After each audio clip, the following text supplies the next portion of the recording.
Hey guys, I'm Kyle Vorbach, and New York Comic Con just released a new teaser trailer for Iron Fist, which is the newest Marvel Netflix hero series, and I'm telling you, this trailer freaking hyped me up for this show. So let's talk about who this Iron Fist guy is and dig into what we're really seeing in this trailer, because there's some really cool missable details in this teaser, and I also want to talk about how this is all going to connect to shows like Daredevil, Jessica Jones, Luke Cage, and the upcoming Defenders series, so let's just get into this. Because of who you are, there will always be forces gathering against you. Disguised as a friend, slipping past you as a stranger. They are everywhere. So this person we're seeing here is our friend Danny Rand, played by Finn Jones, aka Sir Loras Tyrell in Game of Thrones. Now there's already a couple things to point out in this first section, but it helps to know more about the Iron Fist origin story from the comics, because this guy is way different from any of the other Netflix shows that we've seen so far. So who is Iron Fist? Danny Rand is the son of Wendell Rand, the wealthy head of Rand Industries / the Rand Corporation. You may have seen this company before, actually, when their truck kind of spilled chemicals on our friend Matt Murdock in the first episode of Daredevil. So, when Danny was a boy, Wendell took him on an expedition in the mountains of Tibet, along with his wife Heather and his longtime business partner Harold Meachum. This expedition's purpose was to find the hidden city of K'un Lun, which is one of the 7 capital cities of heaven. These are mystical cities from another dimension that are spread across the earth, and every 88 years, they have a tournament with a champion from each of these cities. And guess who is the champion of K'un Lun? Our boy, Iron Fist, which is actually a title that many fighters over the ages have carried. Now, Danny's father, Wendell, has kind of a long history with K'un Lun. The previous Iron Fist was his mentor, but I'm not gonna get too much into that. The point is, there's a portal to this city in the mountains that only opens every 10 years, and Wendell was trying to return to it. But his pal, Meachum here, pulled a total Scar from Lion King, pushing Wendell off a cliff and then trying to make a move on his wife. Dick move, Meachum. Meachum, hardly know him.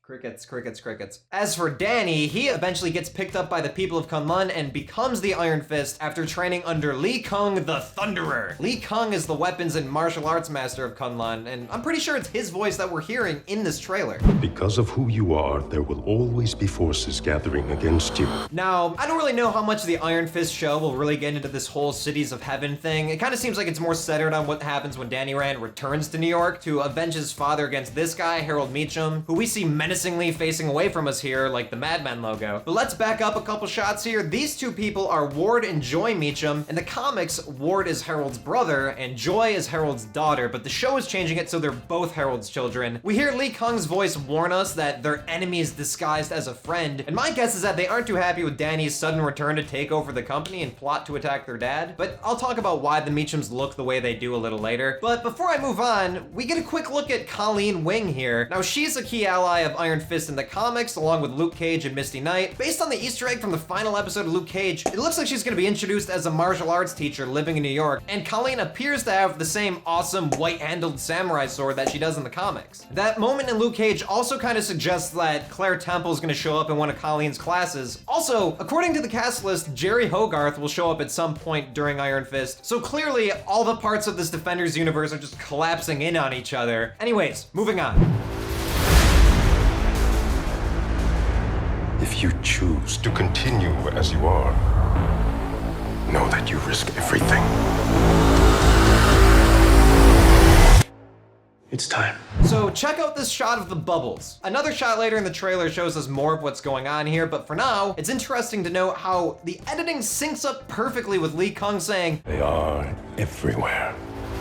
So we see these bubbles being too numerous to count and completely surrounding us, much like Danny's enemies. So I see what they did there. We also get a quick shot of Madame Gao from Daredevil, which is awesome. She was the head of the Chinese crime syndicate in Hell's Kitchen, selling a form of heroin she called Steel Serpent, which, by the way, was actually a reference to a character in the Iron Fist comics. Steel Serpent, aka Davos, was Lee Kung's son and Danny Rand's rival. He was super envious that Danny became the Iron Fist, and he later joins forces with the Meachums to kill Iron Fist. Now, I'm not sure if he's gonna show up in the Iron Fist show. We already know Louis Tan is playing another villain, Zhou Cheng, who serves a demon named K'un Lun and hunts down all the Iron Fists. But the fact that Madame Gao is showing up now in this show may be giving us hints about her real identity. Marvel's been hinting that Madame Gao is really Crane Mother. Crane Mother is the leader of K'un Lun, which is another mystical city. Are you writing these down? But the big thing with her is that she has a long vendetta against the Iron Fist name and wants it destroyed. So it would make sense if she's showing up to just kick Danny Rand's ass. Also, you can barely make out Danny Rand in this wide shot of the crowded New York street, but that's him right there, gazing up in awe. This is actually part of another clip that was played at New York Comic-Con showing Danny coming back to New York City all barefoot and driftery. And unless you live in New York, you might have thought this building looks kind of like CGI, kind of like how they put the Avengers Tower over the real-life Condé Nast building, but this is a real building, 7 Bryant Park, and my guess is that this is going to be the headquarters of Rand Industries. So after this, we see Danny meditating,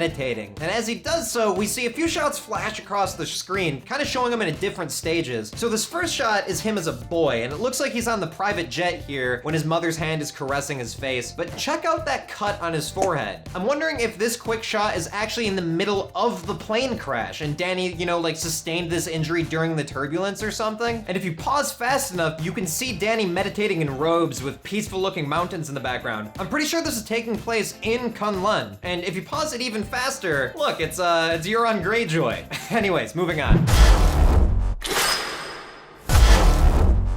A child touched by fire, destined to be our greatest warrior. So here we see young Danny Rand still strapped into his airplane seat in the mountains, probably ejected from the fuselage of the crashed airplane. That would make the origin story a little different from the comics. This implies that Harold Meachum could have like caused the plane crash to happen in the Himalayas, which would be a hell of an epic visual to begin Danny Rand's origin story. After that, we get some badass shots of Danny Rand in some kind of self-constructed costume, kind of like the black ninja costume Matt Murdock wore before he officially became Daredevil in season 1.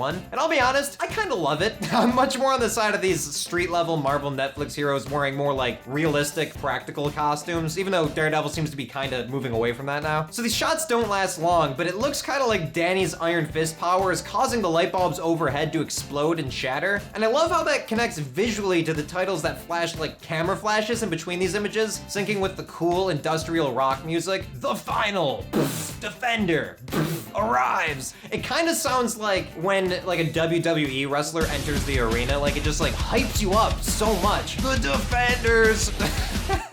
Okay, so I should point out that Marvel Studios is really only using the Defenders in name only, because in the Marvel comics, the Defenders is actually a very different team, with Doctor Strange and Hulk and Silver Surfer and Namor, their mission being to defend Earth from more supernatural, interdimensional threats than the Avengers could really handle. Meanwhile, the version of the Defenders we'll see on Netflix will probably be more like Heroes for Hire from the comics, which was more like grounded in New York, without a lot of the big picture existential crises going on. So we also see more of the bubble scene from before, and now we know it's taking place on a city street with people celebrating and waving wands, but I'm still not really sure what's going on here. Why is Danny wearing a mask? What are these people celebrating? I think like Chinese New Year? I don't really know what that looks like. This could just be me, but this shot feels like the opening scene of Spectre, and just like Bond, Danny could be using the chaos of a street party to approach a target. The best place to hide is in plain sight. I don't know why I'm doing that. These two characters here look like they could be from K'un Lun, and judging from the low angle, we could be seeing them from Danny's point of view after the crash, and these are like the people saving him. And before I move on, over all this, we hear Lee Kung say, A child touched by fire, destined to be our greatest warrior. That's actually referring to another part of Iron Fist's backstory, which I'll explain right after we take a look at this next section.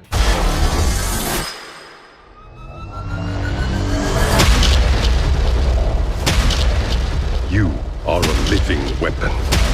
Okay, so this shot of Danny's glowing fist is one of the coolest shots from the trailer. This is how Iron Fist's power works. He powers up by summoning his chi and then just goes to town, channeling it through his body to give his hits like superhuman impact. In this show, it seems like how powerful Iron Fist is, they're gonna kind of limit it to something on the level with the other street level Marvel heroes. And the comics often showed his fists being on fire, but this visual effect makes the power look like it's coming from within him. Like you can see his veins and his tendons, which is kind of awesome and thematically accurate. We also hear Lee Kung describe him as, You are a living weapon. So how exactly did Iron Fist get this power? I mean, he trained, became a fighting badass in K'un Lun, but he wasn't like a superhero yet. So in order to gain the title of Iron Fist, he had to fight a dragon called Shu Lao the Undying. Danny slew the dragon, the only fighter to ever do that, by the way. And then he pressed his chest against the symbol on the dragon's belly, which transferred the dragon's power to him and left him with this mark. So that's basically how he has the power to jump punch through this metal vault door. We actually see the reverse shot of this vault door being blown off later in the trailer. Now we also see some shots of what looks like another brutal hallway fight sequence, which has kind of become a rite of passage for these Marvel Netflix shows. We get to see more of Iron Fist's fight choreography, which seems more based in smoother martial arts like Kung Fu than the messier, more frantic fighting of Daredevil and Luke Cage. We know that one Iron Fist episode will be directed by Kevin, and that's his last name. I'm not even gonna try to pronounce it, but this guy directed some of the best fight scenes in Agents of S.H.I.E.L.D. He's a big lover of martial arts, and that could really set Iron Fist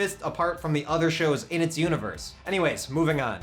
Drive all other thoughts out of your mind except this. So there's a lot of action here, but let's dig in and look a little more closely at some of these quick shots. This first location looks a lot like where we saw Harold Meachum sitting before, with the same swanky furniture and possible terrarium off to the side. This could be setting up a storyline from the comics, but it's a spoiler, so click to this time if you don't want to know it. So, in the comics, when Danny Rand returns to New York, he seeks revenge against Meachum for the death of his parents, as you should, and he comes one stroke away from killing Meachum, but ultimately his conscience wins him over and he decides not to. But then a mystery ninja appears and kills Meachum anyway, leaving the other Meachums to blame Iron Fist for his death, despite what Danny decided. This look of Iron Fist in black assassin clothes, fighting what looks like a corporate bodyguard in the same place we see Meachum earlier in the trailer, all seems like it could be part of the same revenge storyline. And that shot of Ward and Joy from earlier, they're both wearing black here, like they're dressed for their father's funeral. Anyways, welcome back people who didn't want to see the spoilers. Let's check out these next shots. We see Colleen Wing in a cage match fighting ring, and check out that white outfit. That looks a lot like the white jumpsuit that Colleen Wing wears in the comics. And I also love the idea that this could be how we're introduced to Colleen Wing, taking down these huge brutes, which would actually be very similar to the first time we see Wolverine in a movie. Now, before I move on, take a look at this quick shot here. My first thought was that this is Colleen in a new black outfit attacking Danny in the same location where he was fighting earlier in the trailer. My guess is Meachum saw the same martial arts classes flyer in Luke Cage and hired her for extra protection from Danny, leading them into the steamy Daredevil Elektra style fight. But some people online are saying this could be a totally different character from Iron Fist, the Bride of Nine Spiders, which is the craziest name. Just like how Iron Fist is the champion of K'un Lun, the Bride of Nine Spiders is the champion of another legendary city, the Kingdom of Spiders. Who would want to live there? Though, even though these black clothes are a bit similar to that character in the comics, I still think this looks more like Colleen Wing. Maybe her costume is just like an homage to that character or something. But let's move on to the final shot of this trailer here. This is my purpose.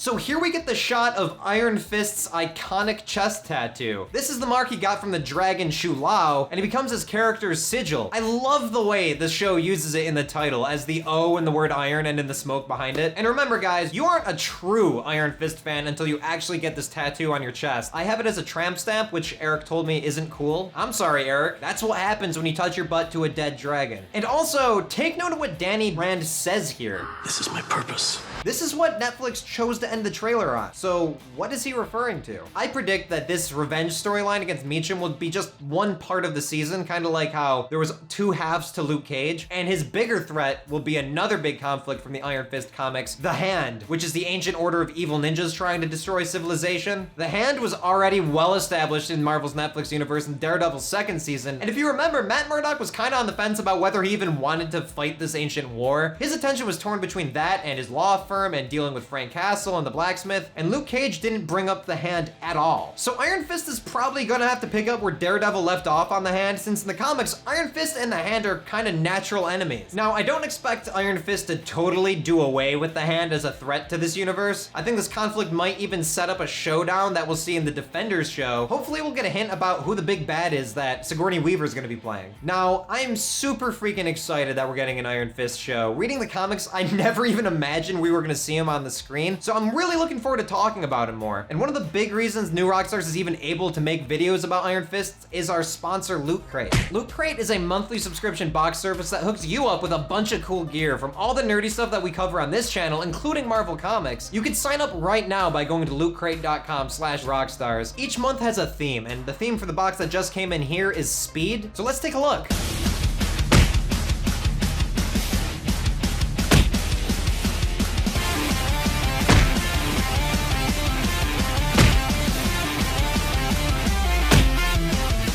So next month's theme is gonna be horror, and you can get that by signing up by the 19th of the month by 9 p.m. Pacific. It's less than 20 bucks a month, and if you use our promo code ROCKSTARS, you get 10% off. And we at New Rockstars are doing a bonus giveaway where you'll have a chance to win the box that I just opened. Just sign up for Loot Crate right now at lootcrate.com/rockstars and tweet at us to let us know what you're most excited about for Iron Fist. Okay, that's it. If you liked this video, please hit like and subscribe to New Rockstars and share this video with your friends. You can also contribute to us on Patreon. A huge thank you to all of our current patrons. You guys are the best. We've been able to get videos out so much faster, and all the thanks to you guys. Thank you so much. You could also hit me up on Twitter with any thoughts or questions or memes or GIFs, and you can hit up New Rockstars on Twitter at New Rockstars for info on when our videos are going to be coming out. So thanks for watching. I'm just going to be sitting right here waiting for Iron Fist to come out, so I'll be here.